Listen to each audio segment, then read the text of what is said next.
जेबी coaching में आपका स्वागत है। आज का टॉपिक एग्रीकल्चर और गवर्नमेंट इनिशिएटिव्स से रिलेटेड है। So it is called as DSR technique और इसका इम्प्लीमेंटेशन हम पंजाब में देखेंगे। टॉपिक शुरू करने से पहले राइस से रिलेटेड कुछ स्टैटिक पॉइंट्स। राइस एक खरीफ क्रॉप है और इसकी वाटर रिक्वायरमेंट बहुत ज़्यादा है।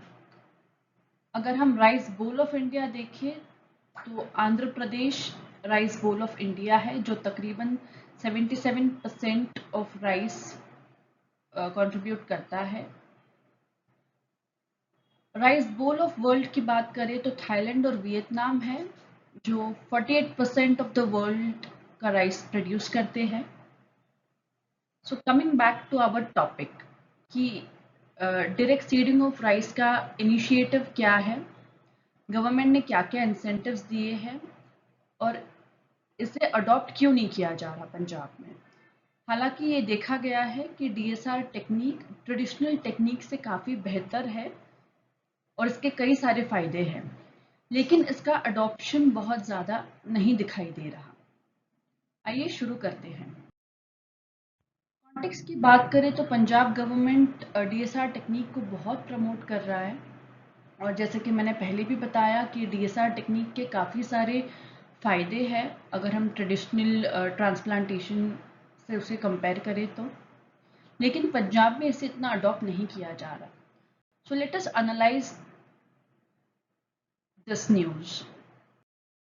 सबसे पहले डीएसआर क्या है? डीएसआर का मतलब होता है डायरेक्ट सीडिंग ऑफ राइस।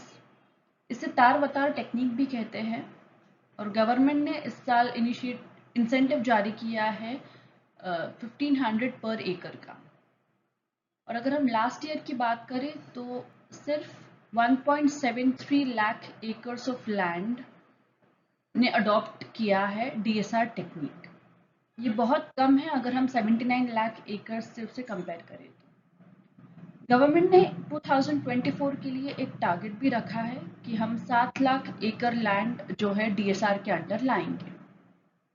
अगर 7 लाख हम देखें तो वो पंजाब के टोटल लैंड का 10% से भी कम है।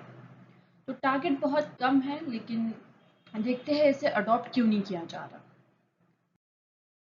डीएसआर वर्सेस ट्रेडिशनल मेथड, इन दोनों का हम कंपैरिजन देखेंगे। अगर हम ट्रेडिशनल मेथड की बात करें तो ट्रेडिशनल मेथड एक बहुत ही लेबर इंटेंसिव और वाटर इंटेंसिव प्रोसेस है, लेकिन देखा गया है कि ये एक मैक्सिमम यील्ड देता है और क्रॉप हेल्थ भी बहुत अच्छी मेंटेन होती है, तो शायद इसलिए फार्मर्स इसे प्रेफर करते हों। टोटल इरिगेशन इसमें 25 से 27 लगती है और अगर हम ट्रेडिशनल मेथड की बात करें तो उसमें पहले नर्सरीज प्रिपेयर की जाती है जहाँ सीड्स सो किए जाते हैं और 25-30 दिन बाद, तकरीबन 1 महीने बाद, जब पौधा थोड़ा सा बढ़ जाता है तो उसे अप्रूट किया जाता है और फ्लडेड मेन फील्ड में ट्रांसप्लांट किया जाता है। ये ट्रेडिशनल मेथड हुआ। अगर हम डीएसआर की बात करें तो डीएसआर में लेबर कम लगता है और पानी कम लगता है। इसके इरिगेशन तकरीबन 14 से 17 तक ही है। ट्रेडिशनल की बात करें तो 25 से 27 थे, लेकिन डीएसआर की 14 से 17 है। तो ऐसा क्यों है? इसमें नर्सरी प्रिपरेशन की ज़रूरत नहीं होती और ट्रांसप्लांटेशन की भी ज़रूरत नहीं होती। इसमें जो पैडी सीड्स होते हैं वो डायरेक्ट सो किए जाते हैं कुछ 20 या 30 दिन ट्रांसप्लांटेशन से पहले। अगर हम ट्रांसप्लांट करते तो उसके 1 महीने पहले सीधा जो सीड्स है उन्हें सो किया जाता है। आगे बढ़ते हैं। डीएसआर टेक्निक क्या होती है, इसका प्रोसेस क्या है? सबसे पहले सीड ट्रीटमेंट। तो सीड्स को एक फंगिसाइड सोल्यूशन में 8 घंटों तक भिगोया जाता है और सोइंग के आधे दिन पहले उसे सुखाया जाता है। It is dried for half a day before sowing.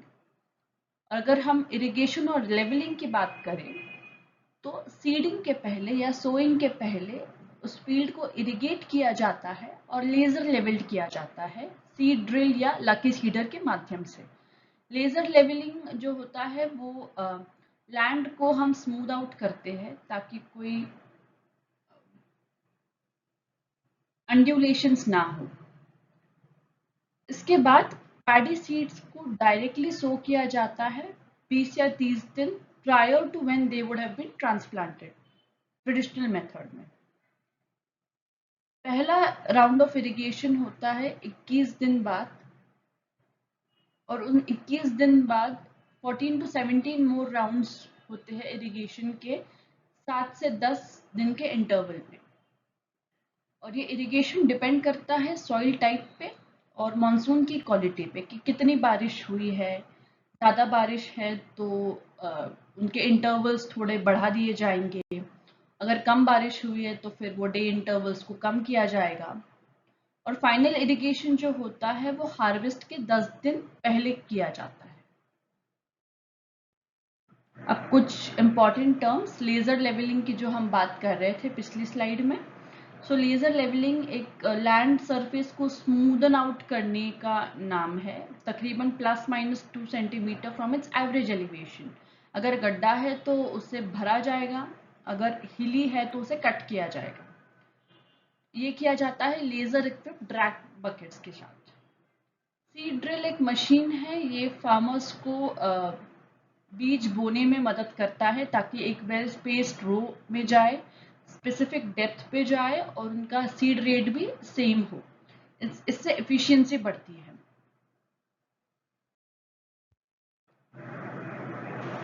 अब आते हैं फैक्टर्स पर जो सक्सेसफुल इम्प्लीमेंटेशन ऑफ डीएसआर को अफेक्ट करते हैं। Factors affecting successful implementation of DSR. सबसे पहला और सबसे जरूरी है सॉइल टेक्सचर। तो डीएसआर के लिए हेवी टेक्सचर्ड सॉइल और medium to heavy textured soil की जरूरत है। हेवी टेक्सचर्ड सॉइल का अर्थ है कि इसमें क्ले ज्यादा होता है, और लाइट टेक्सचर्ड सॉइल को किसी भी तरीके से अवॉइड करना चाहिए क्योंकि इसमें सैंड का प्रपोर्शन ज्यादा होता है और ये सॉइल पानी रिटेन नहीं कर पाता। अगर हम पंजाब की बात करें तो heavy textured soil Majha region और दोआब रीजन में मिलता है। Majha region is in north western Punjab and Doaba region is in north eastern Punjab. और सेंट्रल एंड सदर्न पंजाब में जो है थोड़े थोड़े heavy medium and light textured soil मिलते हैं। उस रीजन को मालवा रीजन कहते हैं। मैप मैं नेक्स्ट स्लाइड पर डाल रही हूँ। This is north western Majha, north eastern में Doaba and central and southern Punjab में Malwa region. Predominantly heavy textured soil जो है वो माझा और दोआबा में मिलते हैं। मालवा में थोड़े थोड़े पॉकेट्स है तीनों के, like heavy, medium and light. बात करें तो वो आयरन कंटेंट है। Soils with plant available iron ideal होते हैं, और अगर हमें आयरन सप्लीमेंट्स लगाने हो तो फेरिस आयरन का इस्तेमाल करना होता है जो हरे रंग में होता है। ऑक्सीडाइज्ड आयरन जो ब्राउन कलर में है उसका इस्तेमाल ना करें। अगर सॉइल में सीवियर आयरन डेफिशिएंसी हो या वीड प्रॉब्लम हो तो उसे पूरी तरह से अवॉइड करना चाहिए। आयरन डेफिशिएंसी इस कारण भी हो सकती है कि हमने उस सॉइल में पहले कॉटन, मेज या शुगर केन कल्टीवेट किए हो, तो ऐसी सिचुएशन में डीएसआर टेक्निक के लिए इन सॉइल्स को अवॉइड करना चाहिए। फॉरवर्ड की बात करें तो इम्प्रॉपर इम्प्लीमेंटेशन डीएसआर टेक्निक का काफ़ी हद तक हुआ है, जिसकी वजह से नेगेटिव पब्लिसिटी बढ़ गई है। इस प्रॉब्लम को टैकल करने के लिए फार्मर्स को डीएसआर टेक्निक के बारे में एजुकेट करना बहुत ज़रूरी है, उनमें अवेयरनेस लाना बहुत ज़रूरी है। तो इसके लिए एक्सटेंसिव ट्रेनिंग फार्मर्स को देनी चाहिए, और दूसरा एक हेल्पलाइन प्रोविजन होनी चाहिए। और इस ट्रेनिंग में हैंड होल्डिंग एक्सपीरियंस होगा कि प्री सोइंग से लेके हार्वेस्टिंग तक point two point DSR technique farmers को समझाया जाएगा। आई होप आपको ये वीडियो पसंद आया होगा। हम मिलते हैं नेक्स्ट वीडियो में एक नए टॉपिक के साथ। Thank you.